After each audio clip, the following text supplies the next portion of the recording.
Okay, I wake up this morning and my wife and I have plans, and I say, man, what a shame. Such a beautiful morning for a flight. And she was like, just go out for 10 minutes, fly around, do one flight. And I'm like, okay, I'll do one flight. So I'm pretty close to the Orlando International Airport here, but I do have a flight ceiling of 490 feet where I am right now.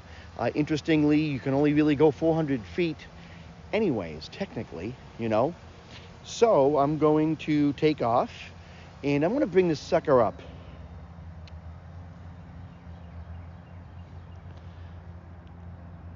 I feel like going up really high today. You know, I'm climbing and climbing. Right now I'm at about 180 feet.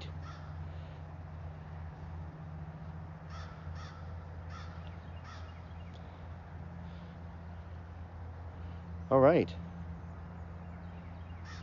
300 feet.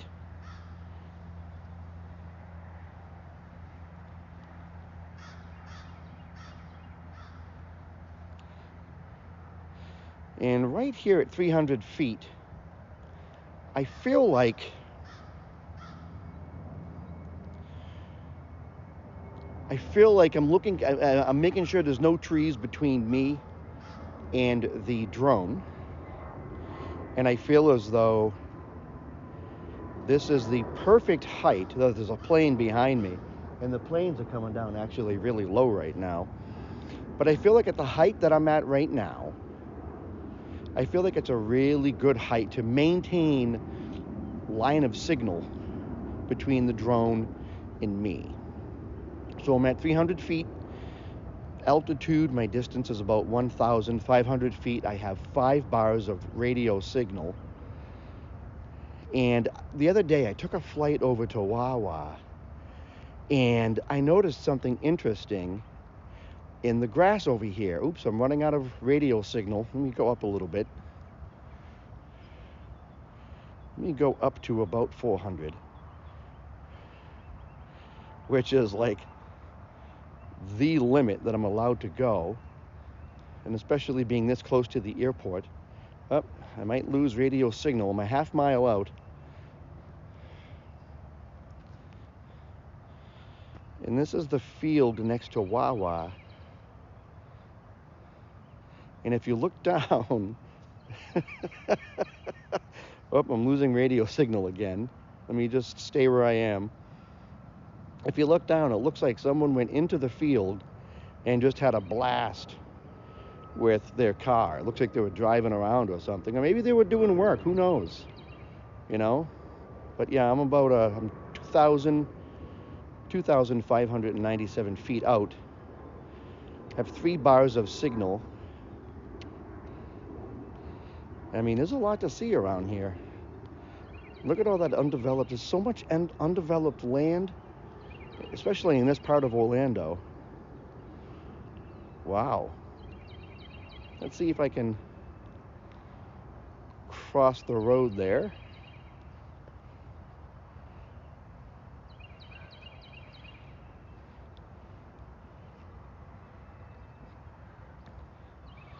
I'm at 3,000 feet distance, 400 feet in the air, or 380 feet in the air. Wow, there's really a lot over there. That is something. I'm back up to 5 bars radio signal. I am out there. There is a lot of stuff over there. So where I live, that's the Wawa that I flew to the other day. Where I live is way over there.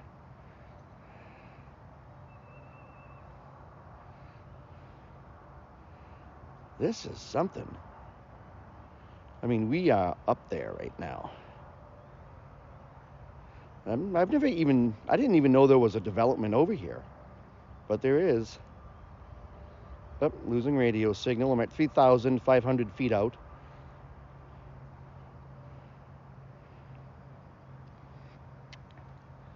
Wonder what they're doing over here. They're doing something. Definitely a construction site. You can see some people down there.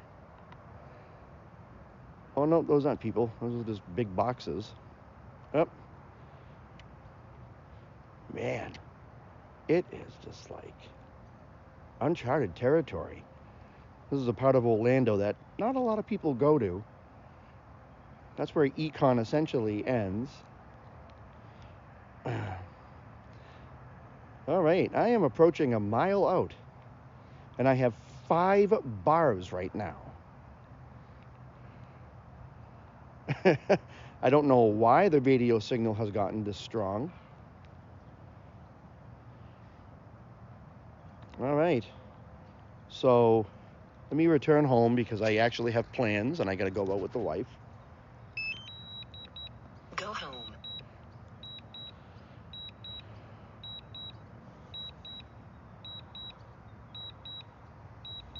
Okay, it's going to come home. That's really something. Oop, I turned around and faced the other way, and it went from like 5 bars to 2. At this distance, I'm just about a mile out. At this distance, you really got to be careful because of the fact that, well, you turn your back and you're a mile away from the drone and the radio signal's not reaching the drone, you can lose signal. But I have it programmed, and thank goodness it actually comes, as a default program, a default function, is when you lose radio signal, the drone will automatically return home. I think it looks for a radio signal for like 10 seconds, and then when it doesn't find one, it just goes back to home, which is another important reason why you need to have the home point set properly, because if you don't, you're actually going to be in trouble, because you're a mile away from a drone that weighs 249 grams. It's small. It's 400 feet in the air. It's a mile away. And if you lose it and it decides to just auto land, which it will do, it will hover and then the battery runs down and then it says, okay, I'm going to auto land. Of course, if you can't get radio signal, some people walk towards the drone to get radio signal. If all that is happening, that's good. You can get the signal back and then just get the drone and then manually fly it back. But there's also the danger, and I've seen this on YouTube. I saw a guy do it. He was about a mile and a half out. He had a really good controller where he could take his drone 11,000 meters. So what's that? 33,000 feet. So he essentially went out like 5.5 miles. And about a mile and a half away from where he was, the drone, where is it? Landing. It says it's above me. I don't see it. I literally do not see the drone.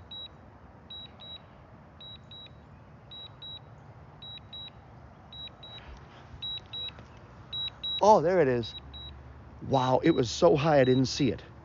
That's not, technically you're not supposed to lose line of sight of the drone. But it's coming down. It really, I'm proud of it. It did a really good flight today.